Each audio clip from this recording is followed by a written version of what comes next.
আসসালামু আলাইকুম সম্মানিত ভিউয়ার্স, আশা করি আপনারা ভালো আছেন। আজকে আপনাদের জন্য যে ভিডিওটি নিয়ে এসেছি এটি হলো ডাইং মেশিন সম্পর্কে এবং ডাইং প্রসেস সম্পর্কে একটি আলোচনা করব এই ভিডিওতে। ডাইং হলো এমন একটি প্রসেস, এটি কাপড়কে কালার করা হয়। আর যদি ইয়ান ডাইং মেশিন হয় সেই ক্ষেত্রে সুতা কালার করে। এটি হলো নিট ডাইং মেশিন, স্লাবাস মেশিন।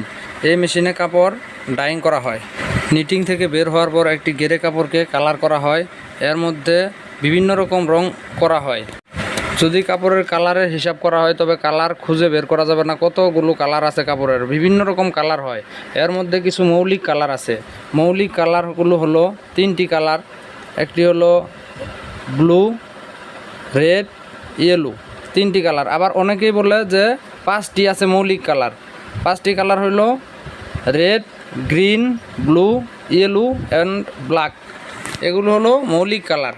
এই কালারগুলো ছাড়া অন্য কোনো কালার তৈরি করা যায় না।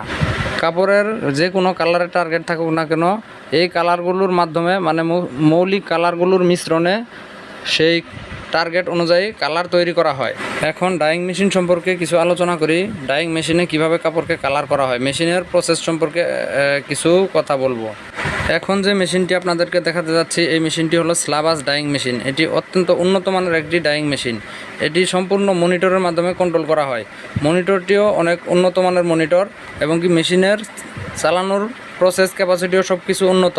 এগুলো হলো কেমিক্যালের ট্যাঙ্কি। এখানে কেমিক্যাল মিশ্রণ করা হয়। কেমিক্যাল মিশ্রণ করে কেমিক্যাল অথবা কালার যে কোনো কিছুই হোক এখানে মিক্সার করে তারপর মেশিনে ডোজিং করা হয়। ডোজিং বলতে মেশিনে প্রবেশ করানো হয় যে কোনো কিছু, সেটি কালার হতে পারে, কেমিক্যাল হতে পারে, সল্ট, সোডা, যাই হোক, এগুলো ডোজিং বলতে মেশিনে প্রবেশ করানো।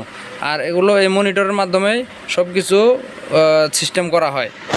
এই হলো ডাইং মেশিন। ডাইং মেশিনের ভেতরে কাপড় প্রবেশ করানোর পর এখান থেকে একটু দেখাচ্ছি ভিতরে কী অবস্থা থাকে আর কি। এটি যদিও স্পষ্ট বোঝা যায় না, তারপরেও মেশিনের ভিতরে কাপড় এভাবে ঘুরে। কাপড়টি হুইলের সাহায্যে মেশিনে ঘোরানো হয়। নিচে কাপড় জমা থাকে, নিচে কালারও জমা থাকে, উপরে হুইল থাকে, হুইলের সাহায্যে কাপড়কে ঘোরানো হয়। একটি কাপড়ের টার্গেট অনুযায়ী শেড আনার জন্য মেশিনের ভেতরে কালার, কেমিক্যাল, নির্দিষ্ট টেম্পারেচার, স্টিম সব কিছু সঠিকভাবে প্যারামিটার সেট করে দিতে হয়। দিয়ে তারপর কাপড়ের সেই টার্গেট অনুযায়ী শেডটা আনতে হয়। কাপড় যদি হোয়াইট কালার হয় তাহলে খুব তাড়াতাড়ি ডাইং করে নামানো যায়, কারণ হোয়াইট কালার খুব তাড়াতাড়ি হয়ে যায়। আর যদি ওয়াশের কাপড় হয় শুধু ওয়াশ করে দিয়ে দেয়। আর যদি মিডিয়াম কালার হয় একটু বেশি সময় লাগে। আর যদি ডার্ক কালার, ব্ল্যাক অথবা নেভি অথবা অন্যান্য ডার্ক কালার হয় তাহলে সময়টা একটু বেশি লাগে ডার্ক কালারের শেড আনার জন্য। ভিডিওটি এখানে শেষ করছি। যদি ভালো লাগে ভিডিওতে একটি লাইক দিয়ে চ্যানেলটিকে সাবস্ক্রাইব করবেন। ধন্যবাদ।